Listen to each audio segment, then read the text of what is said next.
So hope you have enjoyed learning this particular subject, environmental studies and management. So we have completed the entire subject. So ನಿಮಗೆ ಇದು subject complete ಆಗಿ ತಿಳಿದೈತೆ ಅನಿಸ್ತೈತಿ. So from today onwards what I have decided is I will be discussing MCQs from this particular subject. So ಎಷ್ಟು questions na discussion ಮಾಡ್ತೇನೋ around 260 plus questions I will be discussing. But before the start of this, what I want to tell you is all these 260 questions will also be in the test series. But ಮತ್ತೆ ಯಾಕಿಲ್ಲ ನಾ discussion ಮಾಡಾಕತ್ತೇನೆ ಅಂದ್ರೆ something ಮತ್ತೆ ಏನಾದರೂ new ಇದ್ದಿದ್ದು ನಾ ಮತ್ತೆ ಆ ಕ್ವಶನ್ಸ್ ಒಳಗೆ ಎಕ್ಸ್ಪ್ಲೇನ್ ಮಾಡಾಕತ್ತೇನಿ. This is one reason. And second reason is ಎಷ್ಟೋ ಟೈಮ್ಸ್ ನೀವು ಟೈಮ್ ಇಲ್ಲತ್ತಂದ ಟೆಸ್ಟ್ ಸೀರೀಸು ಕೊಡೋದಿಲ್ಲ, ಬರೀ ವಿಡಿಯೋ ಲೆಕ್ಚರ್ಸ್ ಅಷ್ಟೇ ಕಂಪ್ಲೀಟ್ ಮಾಡಿಕೊಂಡು ಎಕ್ಸಾಮ್ಗೆ ಹೋಗ್ತೀರಿ. This is our experience with respect to the previous exams. ನಾವು ನಮ್ದು ಪೋರ್ಟಲ್ ಅನಾಲಿಸಿಸ್ ಮಾಡಿದ್ವಿ ಅಂದ್ರೆ ನೀವು ವಿಡಿಯೋ ಲೆಕ್ಚರ್ಸ್ ಕಂಪ್ಲೀಟ್ ಮಾಡಿರ್ತೀರಿ, ಬಟ್ ಟೆಸ್ಟ್ ಸೀರೀಸ್ ಕೊಟ್ಟೇ ಇರೋದಿಲ್ಲ. ಸೊ ಅದರದಿಂದ ಎಕ್ಸಾಮ್ ಒಳಗೆ ನಿಮಗೆ ಪ್ರಾಬ್ಲಮ್ ಆಕೈತಿ. ಸೊ ಅದರ ಸಂಬಂಧ ಆ ಪ್ರಾಬ್ಲಮ್ನ ಓವರ್ಕಮ್ ಮಾಡೋ ಸಂಬಂಧ ನಾ ಇಲ್ಲಿ ಡಿಸ್ಕಷನ್ ಮಾಡಾಕತ್ತನು. ಸೊ ಅದಕ್ಕೆ ನೀವೇನು ಮಾಡ್ರಿ, you give first tests. Okay, ಯಾಕಂದ್ರೆ ಟೆಸ್ಟ್ಸ್ ಒಳಗೆ ಬರೀ ನಿಮ್ದು ಕರೆಕ್ಟ್ ಆನ್ಸರ್ ಒಂದು ಇಂಪಾರ್ಟೆಂಟ್ ರೋಲ್ ಪ್ಲೇ ಆಗೋದಿಲ್ಲ. Your time management, your memory, everything ನೀವು ಟೆಸ್ಟ್ ಮಾಡ್ಕೋಬೋದು ಟೆಸ್ಟ್ ಒಳಗೆ. ಬರೀ ಓದಿದ್ರೆ ಗೊತ್ತಾಗೋದಿಲ್ಲ ಅದೀಗ. ಅದಕ್ಕೆ you first give all the test from this set 260 questions ಅದು all environment studies and management the tests ಕೊಡ್ರಿ. ಆಮೇಲೆ ಇದು ವಿಡಿಯೋ ನೋಡ್ತಿದ್ರೆ ನೋಡ್ರಿ. ಓಕೆ, ಇಲ್ಲ ನಿಮ್ಗೆ ಟೆಸ್ಟಿಗೆ ಟೈಮ್ ಇಲ್ಲ ಅನ್ನೋಂಗಿತ್ತಂದ್ರೆ then you start with this. Okay, hope the things are clear. ಆಮೇಲೆ ಇನ್ನೊಂದು ನಾ ಹೇಳ್ಬೇಕಂದ್ರೆ what new things are there, those things I will be explaining. But ಏನು ಸಿಂಪಲ್ ಥಿಂಗ್ಸ್ ರಿಪಿಟೇಷನ್ ಆಗ್ತಿರತ್ತೆ ಅಥವಾ ಅಗದಿ ಸಿಂಪಲ್ ಕ್ವಶನ್ಸ್ ಇರ್ತಾವಲ್ಲ, ನಾನು ನಿಮಗೆ ಅಷ್ಟೊಂದು ಡೀಟೇಲ್ ಆಗಿ ಎಕ್ಸ್ಪ್ಲೇನ್ ಮಾಡೋದಿಲ್ಲ. ಈಗ ನಾ ಏನು ಕ್ವಶನ್ ಓದ್ತೇನೆ, ಆಪ್ಷನ್ಸ್ ಓದ್ತೇನಲ್ಲ, ಯು ಪಾಸ್ ದ ವಿಡಿಯೋ, ನೀವು ಒಂದು ಆನ್ಸರ್ ಹೇಳರಿ, like you note down in your book, then you see whatever the answer I will be tick marking here. So for example ನಾ ಈ ಪರ್ಟಿಕ್ಯುಲರ್ ವಿಡಿಯೋ ಒಳಗೆ 30 ಕ್ವಶನ್ಸ್ನ discussion ಮಾಡಿದ್ನಿ ಅಂದ್ರೆ, so ನಿಮಗೆ 30 ಎಷ್ಟು marks ಬಿದ್ದು ಅಥವಾ ಎಷ್ಟು ಆನ್ಸರ್ಸ್ ಕರೆಕ್ಟ್ ಆಗ್ಯಾವ ಅನ್ನೋದು ಕ್ಯಾಲ್ಕುಲೇಟ್ ಮಾಡ್ಕೊತ ಹೋಗ್ರಿ. Because I always keep telling, ನಾವು ಏನೋ ವರ್ಕ್ ಮಾಡಬೇಕಾಗಿತ್ತು ಅಂದ್ರೆ ಸಿಸ್ಟಮೆಟಿಕಲಿ ಸ್ಟ್ರಾಟಜಿಕಲಿ ವರ್ಕ್ ಮಾಡಿದ್ರನ ರಿಸಲ್ಟ್ ಬರತ್ತೆ. ರ್ಯಾಂಡಮ್ ಆಗಿ 2x ಸ್ಪೀಡ್ದಾಗ ನೋಡ್ಕೊಂಡು ಈ ಟೆಸ್ಟ್ ನೋಡ್ಕೊಂಡು ಹೋದ್ರೆ ಆಗೋದಿಲ್ಲ. ಸೊ ಇದ್ರೊಳಗೆ ಮತ್ತೆ ನಿಮ್ಗೆ ಏನಾದರೂ ಇಂಪ್ರೂವ್ಮೆಂಟ್ ಬೇಕಾಗಿತ್ತು ಅಥವಾ ನೀವು ಮತ್ತೆ ಏನಾದರೂ ಮಿಸ್ಟೇಕ್ಸ್ ಮಾಡಾಕತ್ತೀನಿ ಅನ್ನೋದು ನಿಮ್ಗೊಂದು ಕ್ಲಿಯರಿಫಿಕೇಶನ್ ಮಾಡ್ಕೋದಿತ್ತಂದ್ರೆ ನನಗೊಂದು ವಾಟ್ಸಪ್ ಮೆಸೇಜ್ ಮಾಡಿ ಹೇಳಿ, ಲೈಕ್ ಮ್ಯಾಮ್ ನಾನು ಇದು ಟೆಸ್ಟ್ ಕೊಟ್ನಿ ಬಟ್ ನನಗೆ ಇಷ್ಟು ಮಾರ್ಕ್ಸ್ ಬಿದ್ದು ಅಂತಂದ. So I will be there to help, don't worry about that. Okay, so ಇದನ್ನು ನಾನು ಇಂಟ್ರೊಡಕ್ಷನ್ ಅನ್ನೋದು ಈಗ ಸ್ಟಾರ್ಟಿಂಗ್ ಅಷ್ಟೇ ಕೊಡ್ತೀನಿ. ನೆಕ್ಸ್ಟ್ ವಿಡಿಯೋಸ್ ಒಳಗೆ, ಯಾಕಂದ್ರೆ ಆಲ್ 260 ಕ್ವಶನ್ಸನ್ನ ನಾವು ಒಂದೇ ವಿಡಿಯೋ ಒಳಗೆ ಡಿಸ್ಕಷನ್ ಮಾಡೋದಿಲ್ಲ, because it will be very lengthy and it will be heavy for you also. So ನಾನು stage wise like 30 questions 40 questions per video ಮಾಡ್ಕೋತ ಹೋಗ್ನು. And whatever I have explained till now I will not be repeating again. So ಆ ಟೈಮ್ದಾಗ ನಾನು I will be starting with the questions straight away. So that is the reason. ಈಗ ನಾನು ಏನು ಹೇಳಿದ್ನಲ್ಲ ನಿಮಗೆ ಇನ್ಪುಟ್ಸ, ಅದನ್ನು ಬೇಕಾದ್ರೆ ಮತ್ತೊಂದ್ಸಲ ರಿವೈಂಡ್ ಮಾಡ್ಕೊಂಡು ಇನ್ನೊಮ್ಮೆ ಕೇಳ್ಕೊರಿ, ಅದನ್ನು ನೀಟಾಗಿ ಫಾಲೋ ಮಾಡಿರಿ. That's it. Okay, so now let's start with the first question. All the ecosystems taken together in a geographical area form a bigger unit. So, ee bigger unit ka ಏನಂತ ಕರೀತಾರು? Whether it is called as biosphere, territory, biome or community. So, ಏನಿದ್ರ correct answer? It is biome. So, biome ಅಂದ್ರೆ ಏನ? It is a large naturally occurring community of flora and fauna. ಅದಕ್ಕೆ ನಾವೇನಂತ ಕರಿತೀವಿ? biome ಅಂತ ಕರಿತೀವಿ. Next question. The word biosphere refers to. So biosphere ಅಂದ್ರೆ ಏನಂತ ಹೇಳ್ಯಾರು? It is a zone of soil, water and air around the earth capable of supporting the flora and fauna. Option B, part of the earth surface which can support the flora, ಅಂದ್ರೆ ಬರೀ plant ಅಂತ ಹೇಳ್ತಾರು. Parts of air around earth where life can exist ಅಂತಾರು. Zone of water on earth which can support life ಅಂತಾರು. So ಏನು correct answer ಇದ್ರದ್ದು? It is option A, that is zone of soil, water and air.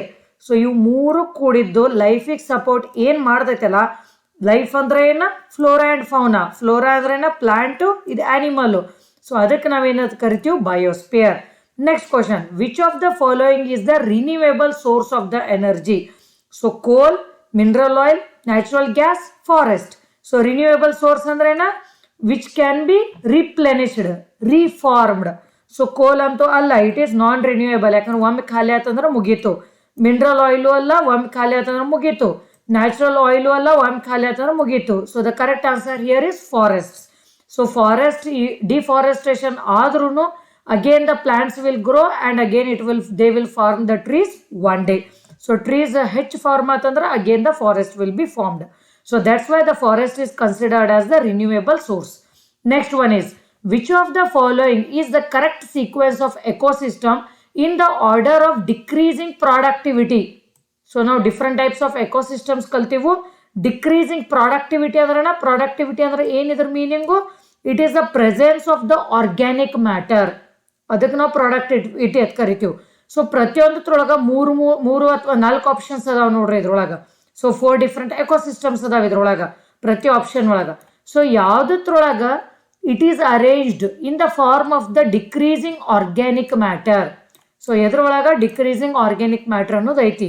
First option is oceans, mangroves, lakes, grassland. So ಇದ್ರ meaning ಗೊತ್ತಾಯ್ತು. Ocean ಅಂದ್ರೇನ ಸಮುದ್ರ, mangrove ಅಂದ್ರೆ mango trees ಬೆಳೆದಿರ್ತಾವ naturally, like marshy areas ಒಳಗ, watershed ಒಳಗ, like half of the tree ನೀರಿನ ಒಳಗನ ಲೈಕ್ ಫ್ಲೋಟ್ ಆದಂಗೆ ಸ್ಟೆಮ್ಸ್ ಇರ್ತಾವ. ಅದ್ರ ಬಗ್ಗೆ ಕಲ್ತೀವಿ ನಾವು. How mangroves are very important for maintaining the ecosystem. Next lake ಅಂದ್ರೂ ನಮ್ಗೆ ಗೊತ್ತೈತಿ, ಗ್ರಾಸ್ಲ್ಯಾಂಡ್ ಅಂದ್ರೂ ಗೊತ್ತೈತಿ, ಲೈಕ್ ವೆರಿ ಫೈನ್ ಗ್ರಾಸಸ್ ಅಷ್ಟೇ ಬೆಳೆದಿರೈತಿ, ಬಿಗ್ ಟ್ರೀಸ್ ಇರೋದಿಲ್ಲ. Or the second option is mangroves, oceans, grassland, lake, or oceans, lakes, grassland, mangroves, or mangroves, grasslands, lakes, oceans. So ಎಲ್ಲಿ organic matter ಕಮ್ಮಿ ಆಕೋತ ಹೋಗ್ತೈತಿ, it is option D. Okay, so mangrove ಒಳಗೆ ಹೆಚ್ಚಿರೈತಿ, ಮುಂದೆ ಹೋದಂಗ organic matter ಕಮ್ಮಿ ಆಕೋತ ಬರ್ತೈತಿ. So the correct answer here is option D. Next one, green accounting means measuring the national income of the country taking into account estimation of. So ಇದೊಂದು new term introduce ಆಗೈತಿ, ಬರ್ಕೋರಿ ನಿಮ್ಮ notes ಒಳಗ. So green accounting ಏನ್ ಅಂತ ಕೇಳ್ತಾರ ಅವರು. So it is the estimation of the total forest area of the country. Option B, destruction of the forest cover of the country, pollution and environmental damage, area of reclaimed fallow land. So ಯಾವ್ದು ಇದ್ರೊಳಗೆ correct? The correct option is option C.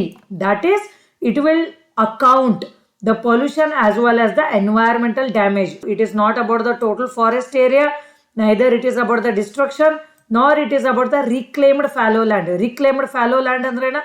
ಹಾಳಾಗಿದ್ದ land ನಾವು reclaim ಮಾಡ್ತೀವಲ್ಲ, different methods ಕಲ್ತೀವಿ theory ಒಳಗ.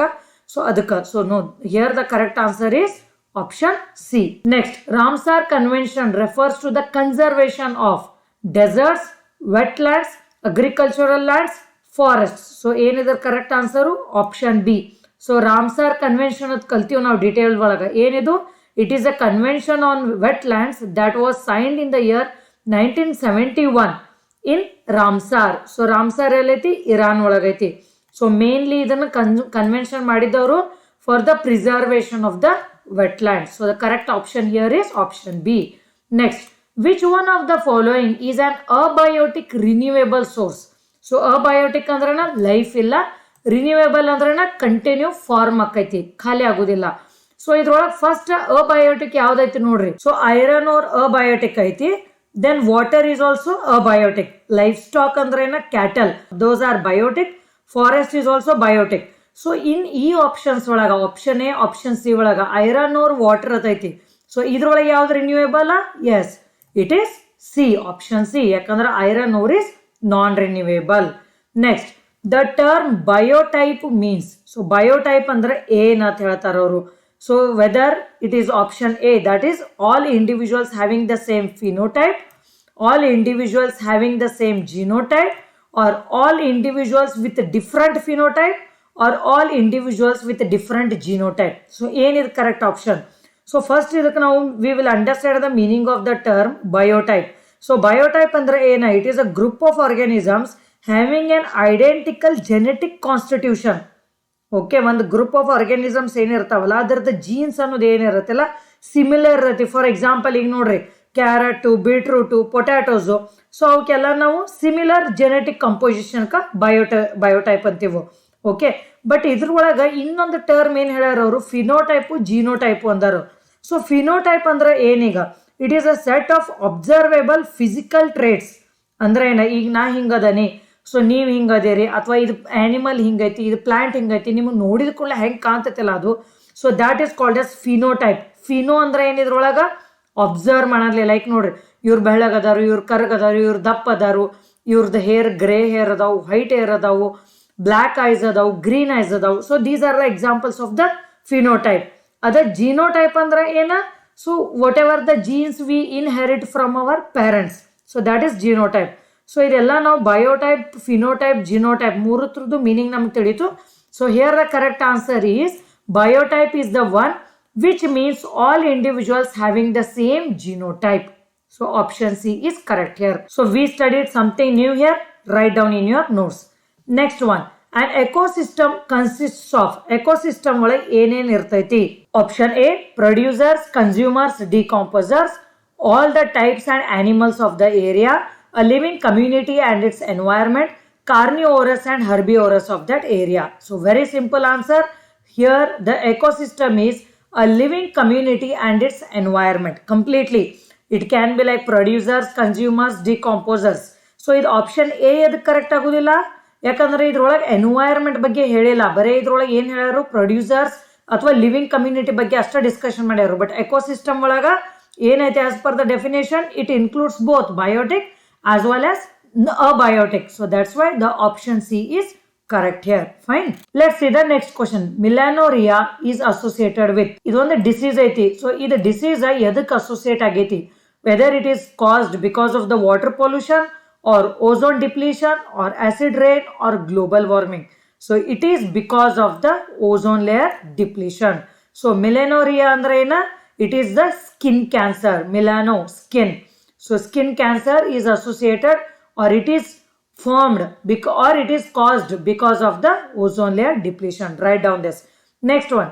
Minamata disease is due to the pollution of. So ನೆನಪಾತು, recollect ಮಾಡ್ಕೊಂಡ್ರಿ ಇದು word. So we discussed this in the various case studies. So ಜಪಾನದೊಳಗೆ case study ಮಾಡೋ ಮುಂದೆ ಇದನ್ನು ಕಲ್ತಿದ್ವಿ, ಮಿನಿಮೆಟಾ ಡಿಸೀಸ್. ಸೊ ಇದು ಹೆಂಗೆ ಕಾಸ್ ಆಗಿತ್ತು? It is because of the industrial waste mercury into the fishing water. So ಸಿಕ್ಕಾಪಟ್ಟಿ ಇಂಡಸ್ಟ್ರಿ ಮರ್ಕ್ಯೂರಿ ಏನಾಯ್ತಲ್ಲ ಅದನ್ನ ಎಕ್ಸ್ಪೆಲ್ ಮಾಡಿಬಿಟ್ಟಿದ್ರು ಅವ್ರ ಸಮುದ್ರ ಒಳಗ. ಸೊ ಜನಗಳು ಅಲ್ಲಿದ್ದ ಫಿಶ್ ಅಥವಾ ಅದರ್ ಅಕ್ವಾಟಿಕ್ ಅನಿಮಲ್ಸ್ ತಿಂದ ಕೂಡಲೇ they got this disease. So Minamata disease ಏನೈತಿ, this is the neurological disease actually. So ಭಾಳ ಡೀಟೇಲ್ ಬಗ್ಗೆ ಇದನ್ನು ಸ್ಟಡಿ ಮಾಡಿದ್ವಿ, if you can recollect. So ಇದನ್ನ ಏನು ಎಕ್ಸ್ಪ್ಲನೇಷನ್ ಕೊಡಾಕತ್ತೇನಲ್ಲ, most of the things are covered in the notes.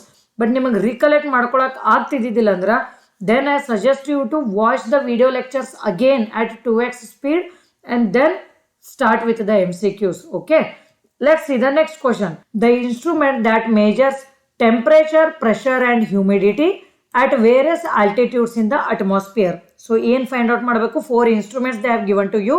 ಆ particular instrument you should be able to measure all 3: temperature, pressure and humidity. So humidity ಅಂದ್ರೇನ atmospheric moisture content. So ಮೂರು ಯಾವ್ದು measure ಮಾಡ್ಬೋದು? First let's understand about the barometer. So barometer is an instrument, it is use to measure only pressure. So mercury use ಮಾಡ್ತೀವಿ ಅದ್ರೊಳಗ. Next so ಅದ್ರ ಸಂಬಂಧ this option is not right because we are able to measure only pressure from this particular option. Next ನಾವು aneroid barometer ನೋಡೋಣ. So as the word barometer is here, again we major only pressure. But in aneroid yakaitu andre here we are not using any liquid. Okay, so that's why this option is also wrong. Altimeter andre this is used to measure only the altitudes. So that's why this option is also wrong. Here the correct answer is radiosonde. So ಏನದು instrument? This is the instrument used to measure all 3, that is temperature, pressure as well as the humidity. So if you are not aware, you can see this is how the instrument will look. Okay, so ಹಿಂಗೆ balloon ಇರುತ್ತೆ, ಅದಕ್ಕೆ ಇಲ್ಲಿ instrument tie ಮಾಡಿರ್ತಾರೋ. So it will fly and this will be usually helium balloon. So it will measure the pressure, temperature as well as humidity at various altitudes. So let's read the next question now. Particulate pollutants are. So particulate pollutants andre ಏನಂತ ಕೇಳಿದ್ರೆ, that is how you will define that. Whether it is the small solid particles with liquid droplets or liquid droplets in the atmosphere or small solid particles raised in the atmosphere or all of the above. So here the correct option is option A. That is, it is the small solid particles with the liquid droplets. So particles and droplets ಎರಡು ಇರ್ತಾವು. So most of the times we get confused with this option C. ಬರೇ fine particles ಅದಾವ ತಿಳ್ಕೊತೇವು. No, this includes even the very fine liquid droplets. So which are of like very microscopic and we can inhale them very easily. So ನಮ್ದು respiratory tract ಒಳಗ ಇವು ಈಸಿಯಾಗಿ ಹೋಗ್ತಾವೆ. So that's why we get lot of lung diseases also. So next question, cement factory labourers are prone to. ಈಗ cement factory ಒಳಗೆ work ಮಾಡೋ labours ಏನಿರ್ತಾರಲ್ಲ, continuous work ಮಾಡೋದಿಂತ ಅಲ್ಲೇ 10-15 ಇಯರ್ಸು, ಅವ್ರಿಗೆ ಯಾವ ಟೈಪ್ ಡಿಸೀಸ್ ಬರ್ತೈತಿ ಅಂತ ಹೇಳ್ತಾರ ಅವರು. ಸೊ ಲುಕೇಮಿಯಾ ಬರ್ತೈತೆ. ಲುಕೇಮಿಯಾ ಅಂದ್ರೆ it is blood cancer. No, ಇದು ಬರೋದಿಲ್ಲ. Next is bone marrow disease. ಇದು ಬರೋದಿಲ್ಲ. ಬೋನ್ ಮ್ಯಾರೋ ಅಂದ್ರೆ ನಿಮ್ಗೆ ಗೊತ್ತಿರಬೇಕು, it is the liquid which is present in the centre of the bone. So ಅದು ಕರೆಕ್ಟ್ ಆನ್ಸರ್ ಅಲ್ಲ. Next asbestosis. ಅಸ್ಬೆಸ್ಟೋಸಿಸ್ ಅಂದ್ರೆ ಏನಿಲ್ಲ. So this is a type of the lung disease which is caused because of the inhaling of the ಅಸ್ಬೆಸ್ಟೋಸ್ in the industry. So ಅದು ಬರೋದಿಲ್ಲ, ಯಾಕಂದ್ರೆ asbestos use ಮಾಡೋದಿಲ್ಲ cement factory ಒಳಗ. So here they will get the disease called as ಸೈಟೋಸಿಲಿಸೋಸಿಸ್. It is caused because of the inhaling of the silica dust. So ನಿಮ್ಗೆ ಗೊತ್ತೈತಿ cement industry ಒಳಗ silica is the main raw material. So ಅದನ್ನ fine dust inhale ಮಾಡಿದ ಕೂಡಲೇ ಇದು disease ಬರ್ತೈತಿ. So option D is correct. Now let's see the next question. Which one of the following is the apex organization in the country in the field of the pollution control? So ಇವೆಲ್ಲ different organisations ಅದಾವ ನಮ್ಮ country ಒಳಗ, India ಒಳಗ, with respect to the pollution control. So ಇದ್ರೊಳಗೆ ಯಾವ್ದು highest ಐತಿ ಅಥವಾ main ಐತಿ ಅಂತ ಹೇಳ್ತಾರ ಅವರು. So here the correct option is option B, that is central pollution control board, CPCB.